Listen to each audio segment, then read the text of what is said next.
예, 오늘의 증시 브리핑 시작하겠습니다. 오늘 시장이 또 올라갔는데 코스피는 7일 중에서 6일 올라갔죠.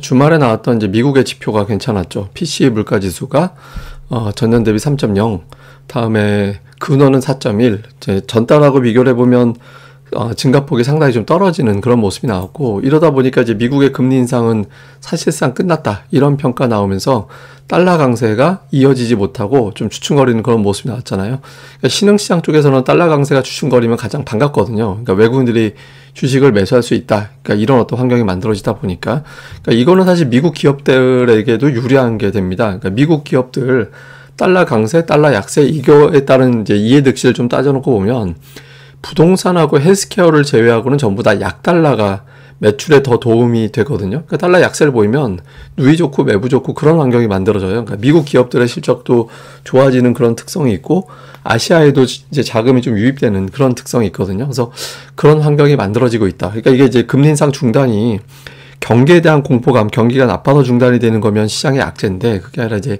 인플레이션이 진정되는 분위기로 가고 있다라는 점에서 시장이 이제 올라갈 수 있는 그런 환경이 이제 만들어졌고, 여기에 이제 또 초강경 매파, 미니애폴리스 전 총재 닐 카시칼이라고 굉장히 유명한 사람인데, 이 사람이 이제 인플레이션 전망에 대해서 긍정적이다, 그리고 경기 침체가 오지 않을 것 같다, 뭐 경제는 놀라울 정도로 탄력적이다, 이런 이야기를 했거든요.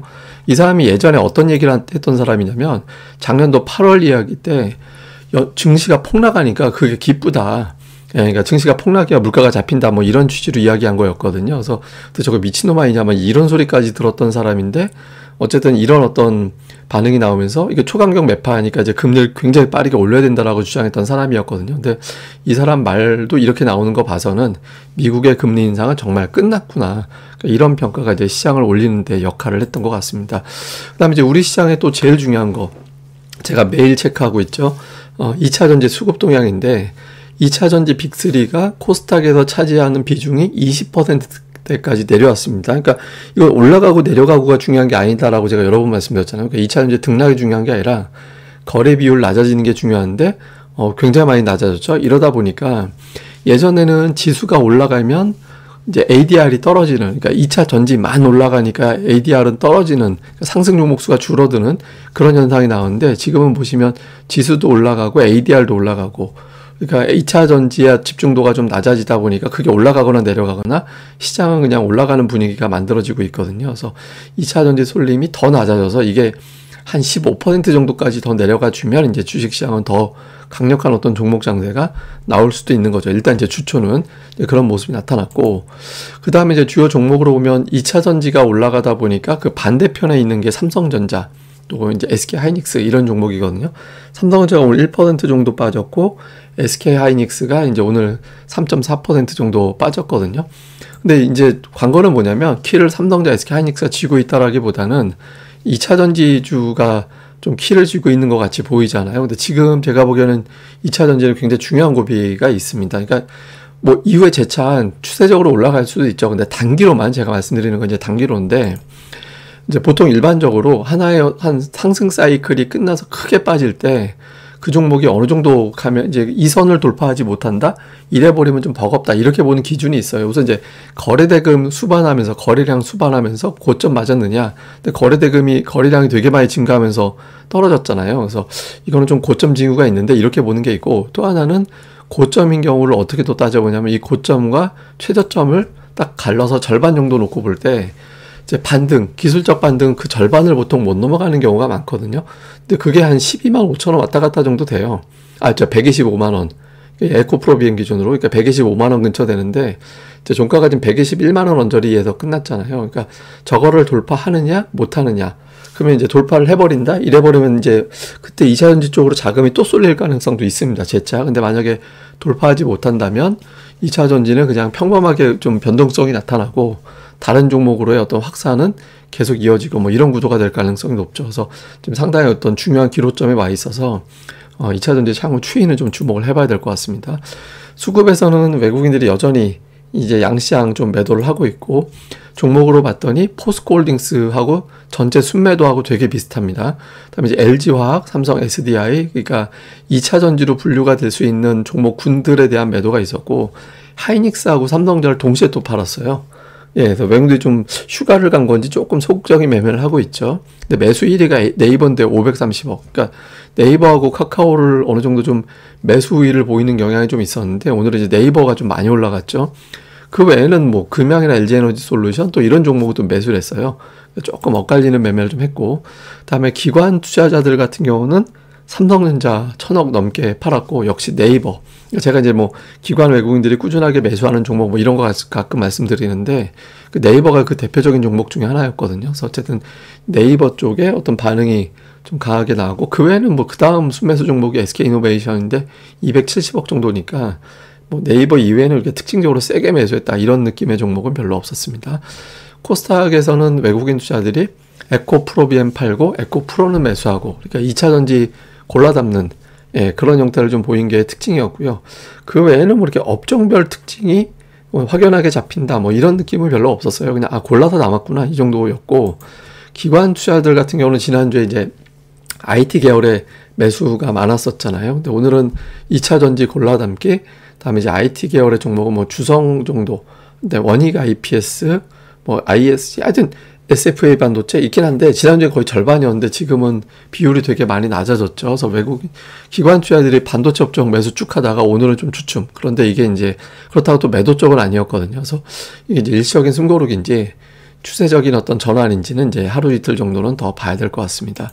자, 이슈를 좀 정리해 보면 이제 미국 그 나스닥 100 리밸런싱 일주일이 지났거든요. 그러니까 빅테크 관련된 급한 매도 물량은 좀 지나갔을 가능성이 있죠. 근데 여기서 이제 빅테크가 다시 올라가는데, 제가 이제 달러 약세 국면에서 빅테크 주들을 비롯해서 이제 미국 기업들 실적이 좋아질 수 있다. 그러니까 이게 주가가 실적 대비 고평가야 이렇게 얘기하는 부분들이 조금은 부드럽게 만들어주는 요소도 될 수 있거든요. 근데 어쨌든 결과적으로 상승하는지 이유 여하를 불문하고 그게 중요하니까 이제 빅테크의 주가 흐름. 그 다음에 이제 금리 인상이 거의 마무리됐다라는 분위기로 가고 있잖아요. 그래서 이제 미국 국채 금리가 실제로 그렇게 반응을 하느냐, 그것도 되게 중요하죠. 그래서 금리가 너무 또 급격하게 빠지면 그것도 또 여러 가지 해석이 나올 수 있기 때문에 완만하게 내려가 주거나 조금 박스권 정도 완만하게 움직이는 게 제일 좋거든요.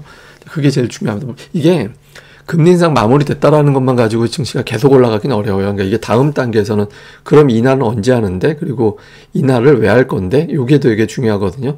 경기가 나빠서 인하하는 거랑 인플레이션이 잡혀서 인하하는 거랑은 완전히 주식시장에서는 극단적으로 결과가 다를 수 있어서 어쨌든 인플레이션이 꺾이고 있구나라는 분위기가 자꾸 만들어지는 게 중요합니다. 그 다음에 2차전지 반도체 시소 게임인데, 반도체는 지난주에 올라갔다가 오늘 빠지고 2차전지 지난주 금요일과 오늘 이틀 연속 올랐거든요.